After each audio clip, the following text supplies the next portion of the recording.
ఈరోజు ప్రజా సంఘాల నాయకత్వాన ఈ మూడోసారి మోడీ ప్రభుత్వం చేస్తున్నటువంటి ప్రజా వ్యతిరేక రైతు వ్యతిరేక విధానాలకు ఈరోజు ఇక్కడ రాస్తారోకో చేయడం అనేటువంటిది జరిగింది. దాంట్లో భాగంగానే ఈరోజు మోడీ ప్రభుత్వం ఏదైతే కొనసాగిస్తుందో పాశవిక చర్యలను దాన్ని ఈరోజు చూస్తున్నట్టయితే మొత్తం కూడా భారతదేశంలో మొత్తం అన్ని రంగాలను కూడా సంక్షోభానికి నెట్టివేసేసి ఏ రంగం కూడా ఆర్థిక సంక్షోభంలో పూర్తిస్థాయిలో లేదు. విద్యార్థి రంగం కానీ ఈరోజు రైతులు కానీ మొత్తం కూడా సంక్షోభంలో నల్ల చట్టాలు తీసుకొచ్చి ఈరోజు కార్మిక వర్గం కూడా ఈరోజు మొత్తం కూడా చట్టాలు అన్నటువంటి తీసుకొచ్చి లేబర్ కోడ్లు తీసుకొచ్చేసి మొత్తం కూడా పనిభారం పెంచేసి మొత్తానికి కుటుంబాలను కూడా నరనోడలో పడేసేటువంటి పరిస్థితికి నెట్టబడుతున్నటువంటి ప్రభుత్వం, ఈ ప్రభుత్వానికి వ్యతిరేకంగా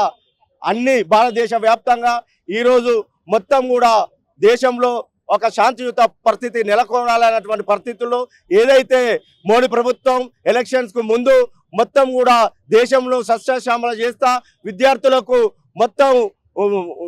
ఉద్యోగాలు ఇప్పిస్తా మొత్తం 2 కోట్ల ఉద్యోగాలు ఇప్పిస్తానని చెప్పేసి నిరుద్యోగ సమస్య లేకుండా చేస్తానని చెప్పేసి భారతదేశంలో మాట ఇచ్చేసి గద్దెకెక్కేసిన తర్వాత ఈరోజు మొత్తం కూడా మధ్య భారతంలో మొత్తం ఏదైతే ఆదాని అంబానీ లాంటి బడా పరిశ్రమవేత్తలకు మొత్తము అక్కడ ఉన్నటువంటి అపర ఖనిజ సంపదను అప్పచెప్పడం కోసం ఆదివాసులను మొత్తం ఆదివాసులకు ఉన్నటువంటి 5th షెడ్యూల్ 6th షెడ్యూల్ పేస చట్టాలు గ్రామ సభలను అమలు చేయవలసినటువంటి అవసరం ఉండే ప్రభుత్వాలకు కానీ దాన్ని విస్మరించేసి మొత్తం కూడా ఆ ఖనిజ సంపదను దోచిపెట్టాలి అంటే అక్కడ ఉన్నటువంటి ఆదివాసులను మొత్తం ఎలగొట్టాలి. మరి ఆదివాసులు తరతరాల నుండి అడవిని నమ్ముకొని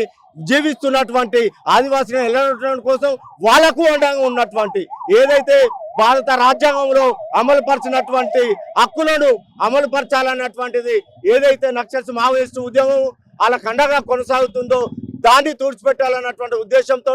ఈ అడవి నుండి పంపించాలంటే ఆదివాసులు పోవాలంటే మావోయిస్టులు ఉండొద్దు. అదే ఉద్దేశంతో అమిత్ షా కూడా నిండు సభలో మీరు లొంగిపోతారా సస్తారా అన్నటువంటి ఏదైతే భాష రాజ్యాంగానికి విరుద్ధం అయితే వాడిండో దాన్ని ఈరోజు రాజ్యాంగానికి ఉల్లంఘన కాబట్టి దాని మీద కంపల్సరీ ఏదైతే రాష్ట్రపతి ఏదైతే ఆయనను రాష్ట్ర ప్రభుత్వాన్ని బర్తరఫ్ చేయాలన్నటువంటిది మేము ప్రజా సంఘాలను డిమాండ్ చేస్తున్నాం. అదేవిధంగా ఏదైతే ఆదివాసుల పైన మావోయిస్టుల పైన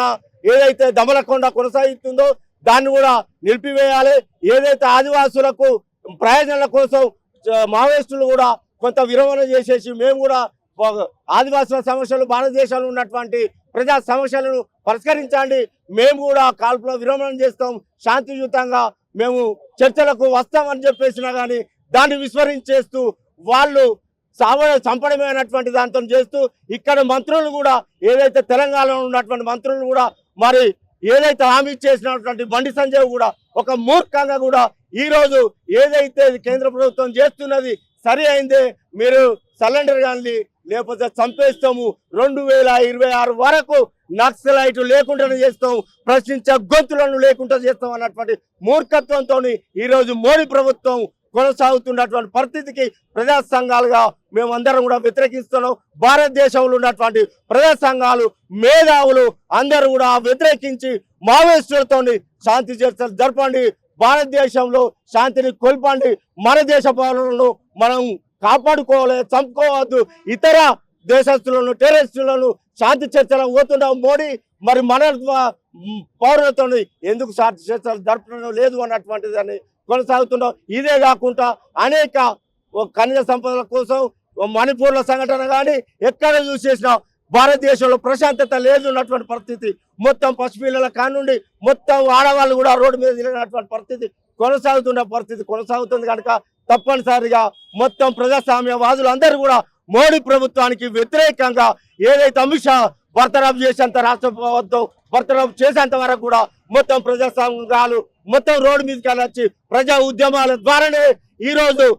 మోడీ ప్రభుత్వానికి బుద్ధి చెప్పవలసినటువంటి అవసరం ఉన్నది. ఏదో పగటి కళలు అంటున్నటువంటి మోడీ ఏదైతే ప్రశ్నించ గొంతులు లేకుండా చేద్దామంటున్నో అది తప్పుగా మేము అధ్యస్తున్నాం. ఏదైతే ప్రజలు ప్రజాస్వామ్యవాదులు తప్పనిసరిగా ప్రభుత్వానికి వ్యతిరేకంగా ప్రజా ఉద్యమాల ద్వారానే మనం బుద్ధి చెప్పవలసిన అవసరం ఉన్నది. ఈ ఇంటికంటే రెట్టింపు అందరూ కూడా మొత్తం కూడా ఉద్యమాలకు సంసిగ్ధత కావాలని చెప్పేసి కూడా మన ప్రజా సంఘాల నుండి ఏఎఫ్ నుండి కార్మిక రంగాలు కూడా ఈ రోజు మొత్తం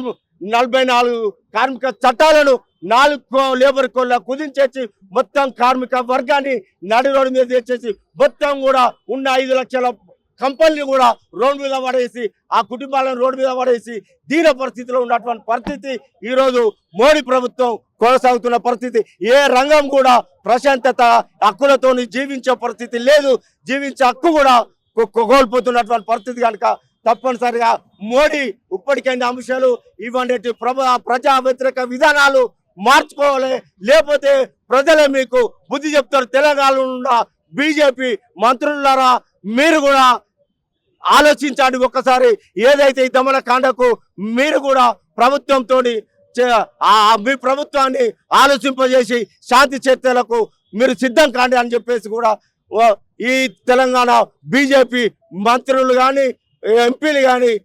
ఎమ్మెల్యేలు కానీ వాళ్ళ కూడా చిత్తశుద్ధి ఉంటే మనం కాపాడవలసిన అవసరం ఉన్నది. ప్రభుత్వంతో శాంతి చర్చలకు సిద్ధం చేయవలసినటువంటి పరిస్థితి ఉన్నది కానీ అన్నటువంటి చెప్తూ ఇటువంటి ఎన్ని ఇబ్బందులు పెట్టేసినా ఎన్ని ఎన్కౌంటర్లు జరిగినా ఏదైనా కానీ ఈ ప్రభుత్వం చేసేటువంటి విధానానికి ప్రజలు మొత్తం కూడా ఉబ్బెత్తున ఉద్యమాలు లేస్తాయి అన్నటువంటిది మేము ప్రజా సంఘాల ఉమ్మడి వేదిక నుండి మేము పిలుపునిస్తున్నాం. ప్రజల ఐక్యత ద్వారానే ప్రజలందరూ కూడా ప్రజా ఉద్యమాలు ఐక్యత కావాల్సిందా, ప్రజాస్వామ్యవాదులు ఐక్యం కావాలన్నటువంటి ఈ సందర్భంగా పిలుపునిస్తున్నాం.